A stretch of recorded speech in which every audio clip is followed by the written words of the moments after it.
Hello everyone, this is Sudhir and welcome to our YouTube channel. Today we discuss next topic emergence of opposition party कि जो विपक्षी जो दल है उनका उदय है वो भारत में कैसे हुआ। मैं बात करूं आपसे 1957 से पहले की या 1952 के इलेक्शन है उससे पहले की यदि मैं बात करता हूं तो हमारे देश में जो अपोजिशन पार्टी थी वो काफ़ी कम थी। बट धीरे धीरे जैसे ही इलेक्शन ये हुआ कि इंडिया के अंदर जो डेमोक्रेटिक सिस्टम को अडॉप्ट किया जाएगा तो वैसे वैसे जो अपोजिशन पार्टी है उनका उदय होना स्टार्ट हो गया। मैं बात करता हूँ कि और जो डेमोक्रेटिक जो कंट्री है उनके साथ कंपेयर करूँ, ठीक है ना, मल्टी पार्टी डेमोक्रेसीज के साथ मैं इंडिया का कंपैरिजन करूँ तो इंडिया के अंदर क्या है, लार्ज नंबर ऑफ डाइवर्स अलग अलग एंड वाइब्रेंट अपोजिशन पार्टीज हैं। भाई आपको अलग अलग तरह की जो अपोजिशन जो पार्टीज हैं वो देखने को मिलती हैं और ये एक तरह का जीवित, वाइब्रेंट का मतलब होता है वाइब्रेंट अपोजिशन पार्टीज, ये एक तरह की जीवित है। ये नहीं है कि आपको सिर्फ कागजों में दिखा रखे हैं या इनको एक या दो ही सीट मिलती है, ऐसा नहीं है। ये एक तरीके से काफ़ी हद तक अपनी जो सीटें हैं वो निकालती हैं, इलेक्शन को जीतती हैं, टफ करती हैं, एक कंपटीशन है वो क्रिएट करती हैं रूलिंग पार्टी के लिए। और mostly political parties formed before the first general election of 1952। Mostly जो पार्टियां हैं वो बनी थी कब, before the first general election. और ये जो पार्टियां जो बनी थी उन्होंने एक अहम और एक इम्पोर्टेंट रोल है वो अदा किया। क्या किया? These political parties play an important role in Indian politics. भारतीय राजनीति में इन्होंने एक अहम रोल है वो निभाया ड्यूरिंग द 16 एंड 70 डिकेड्स। 1960 और 70 के दशक में इन पार्टियों ने एक अहम भूमिका निभाई भारतीय राजनीति में। The roots of almost non Congress parties of today. आज के समय की जो नॉन कांग्रेस जो पार्टियां हैं उनका जो संबंध है, ठीक है ना, आज एट प्रेजेंट यदि मैं बात करूं कि जो पॉलिटिकल जो पार्टीज़ हैं उनका संबंध 1950 में जो पार्टियां थी उनके साथ देखने को मिलता था। जो 1950 में 1950 डिकेड्स में जो अपोजिशन पार्टी थी उनका संबंध आज की अपोजिशन पार्टियों के साथ आपको देखने को मिलता है।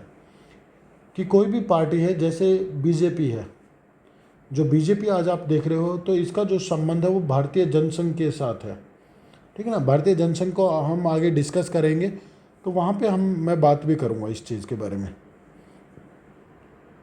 चलिए आगे देखिए। दीज पार्टीज क्रिटिसिज्म, ये जो पार्टियाँ थी वो आलोचना करती थी of the policy of Congress. जो कांग्रेस की जो नीतियाँ थी उन चीज़ों का विरोध कर रही थी ये पार्टी, सभी की सभी। और ये रूलिंग जो पार्टी थी, रूलिंग पार्टी अंडर चेक की जो रूलिंग जो पार्टी थी उसके ऊपर क्या लगाती थी, अंकुश लगाती थी। अंडर चेक का मतलब होता है उसको कंट्रोल करती थी। मैं सिंपल सी लैंग्वेज में यहाँ पे ये भी लिख सकता था, कंट्रोल द रूलिंग पार्टी। और often change the balance of power with the Congress.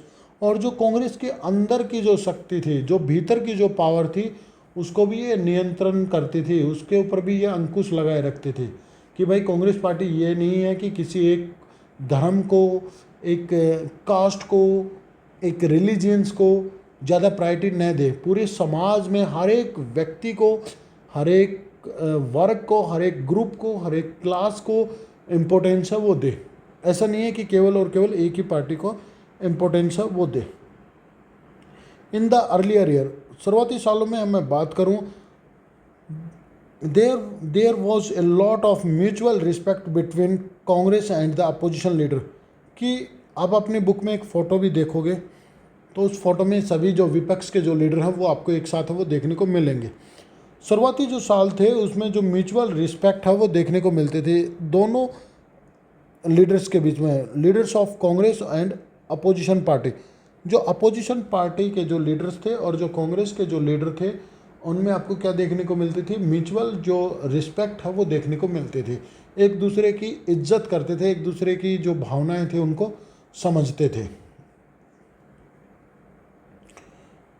After the independent के बाद interim government rule the country.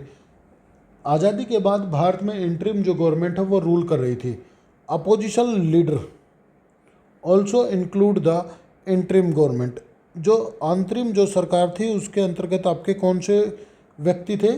जो अपोजिशन के जो लीडर थे वो भी इंक्लूड थे बेटा, जैसे डॉक्टर अंबेडकर, श्यामा प्रसाद मुखर्जी। ठीक है, मैंने आपको बताया कि जो श्यामा प्रसाद मुखर्जी हैं वो, अभी बता देता हूँ मैं आपको, जो श्यामा प्रसाद जो मुखर्जी है वो 1950 में 1950 में इंटरिम गवर्नमेंट में कैबिनेट मिनिस्टर थे और इन्होंने इस्तीफ़ा है वो दे दिया। ठीक है ना, बाद में इन्होंने रिजाइन है वो दिया था 1950 में। किस वजह से दिया था, इसके लिए आपको भारतीय जनसंघ वाली जो वीडियो है या वो जो पार्टी वाली जो वीडियो है वो आपको देखनी पड़ेगी, उसमें आपको पता चलेगा कि इसने रिजाइन है वो क्यों दिया था। और जो पंडित नेहरू थे उसके जो संबंध थे वो सोशलिस्ट पार्टी के साथ काफ़ी अच्छे थे। और जो सोशलिस्ट पार्टी थी उसमें एक समाजवादी नेता थे, एक सोशलिस्ट लीडर थे जयप्रकाश नारायण। उन्होंने नारायण को भी जो जयप्रकाश नारायण है उनको भी इनवाइट किया कि आप जो इंटरिम गवर्नमेंट है उसको ज्वाइन कीजिए, और बाद में इन्होंने इंटरिम गवर्नमेंट को ज्वाइन भी कर लिया था। वो सोशलिस्ट पार्टी के लीडर थे भाई, और एक समाजवादी नेता भी थे। The first phase of democratic politics in our country was quite unique. एकदम अनूठा था। भारतीय जो राजनीति का जो पहला जो दौर था वो काफ़ी ज़्यादा यूनिक था, काफ़ी ज़्यादा अनूठा था, एकदम से बिल्कुल अलग था। सभी जो पार्टियां थी वो मिलजुल के काम करती थी, डेवलपमेंट को लेकर ही आपस में विवाद है वो करती थी। ये काम चल रहा था कि जो नेता थे वो एक दूसरे की इज्जत भी करते थे। National movement lead by the Congress. जो कांग्रेस थी वो नेशनल मूवमेंट को हमेशा लीड कर रही थी, यही मेन कारण था। This is the main factor of attraction different section. यही एक मेन कारण था कि जिसकी वजह से डिफरेंट सेक्शन, ग्रुप्स और ब्रॉड बेस्ड सोशल और डिफरेंट आइडियोलॉजिकल कोलाइजेशन है वो कांग्रेस के साथ जुड़े। यही मेन कारण है कि जो कांग्रेस है वो क्या थी, उसने नेशनल मूवमेंट को लीड किया, और इसी वजह से जो लोग हैं वो कांग्रेस के साथ बड़ी मात्रा में जुड़े, चाहे वो किसी भी वर्ग के हों, चाहे किसी भी क्लास के हों, चाहे वो किसी भी समाज के हों, चाहे उनकी आइडियोलॉजी है वो कैसी भी हो। The key role of the Congress in the freedom struggle. कि जो स्वतंत्रता जो संग्राम थे उसमें कांग्रेस ने एक अहम रोल है वो निभाया। ठीक है ना, कांग्रेस ने एक अहम रोल है वो निभाया। और द कांग्रेस डोमिनेंस, जो कांग्रेस का जो डोमिनेंस था वो केवल और केवल only one phase in the politics of the country. कि भारतीय जो पॉलिटिक्स है उसमें इसका जो फेज था वो, यहाँ पे ये बताया गया है कि जो कांग्रेस का जो डोमिनेंस था वो केवल और केवल भारतीय पॉलिटिक्स में एक ही फेज में रहा है, और उस फेज को मैं डिस्कस है वो करवा चुका हूँ, और वो भी आपको कमेंट करके बताना है कि वो फेज कौन सा था। ये आपको करना था बेटा। और यहाँ से अब आपका जो टॉपिक था वो कंप्लीट हुआ। उम्मीद करता हूँ कि आपको समझ आया होगा। फिर भी यदि कोई डाउट है तो आप मेरे से पूछ सकते हैं। जब तक के लिए अपने नोट्स को प्रिपेयर कीजिए, रिवीजन कीजिए, और उम्मीद करता हूँ कि आपको समझ ही आया होगा। फिर भी कोई डाउट है तो कमेंट करके मेरे से पूछ सकते हैं। जब तक के लिए thank you and thank you everyone बेटा।